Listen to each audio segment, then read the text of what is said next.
Hi, I'm Anthony from learningtoplaytheguitar.net. In this video we're going to look at how to strum 5-string chords.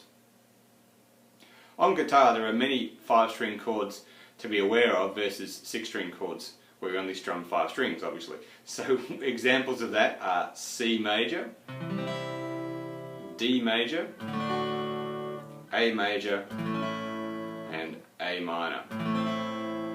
So as you would have seen the diagrams pop up as I strum through those 4 chords, you would have noticed possibly on the 6th string there's a little X there. The idea of that is indicating that you shouldn't strum the 6th string when playing these chords.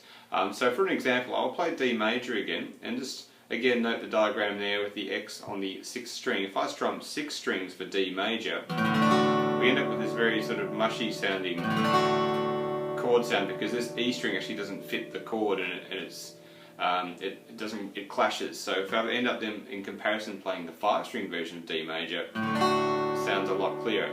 So in this video we'll go into some detail on how we can develop our strumming technique and a couple of tips and tricks to avoid strumming the 6th string when strumming 5-string chords.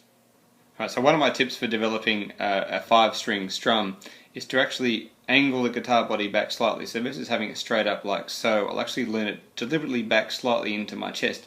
So when my arm comes straight down, I actually miss the 6th string here. So I like dive bomb into the 5th string and down. So then when I'm strumming back up, I'll actually miss the 6th string as the 6th string again. So in and out, I'm sort of missing. In this case, sometimes I'm actually only hitting 4 strings on the way back up in slow-mo. So it's better to hit 4 strings than to hit that unwanted 6th string. So versus having it flat and hitting all 6 and sound a bit mushy. Just mute that there with my thumb a bit. I'll just lean back and in and out. I'm hitting 4 or 5 strings each time. So that helps just a little bit with that angle there.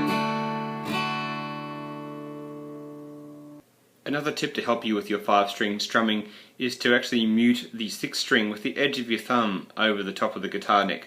So an example of that, say if I'm playing this D chord again, I basically will have my thumb up here just touching very lightly the edge of the 6th string. So when I go to pluck it, it's actually muted, so I don't actually press down on the string to make a note. I'm just touching it very lightly with the edge of my thumb here. So for some people with smaller hands they do find this a bit hard to do, but for most blokes or man hands, I like to say, it's generally not too hard to pull off this sort of idea. This is like my insurance policy, so if I do by any chance accidentally strum the 6th string, it's not going to ring out, so I can sort of quite easily strum up and down without hitting that E string. Take my thumb off, for example, we end up with mushiness of that E string, so just trying to eliminate that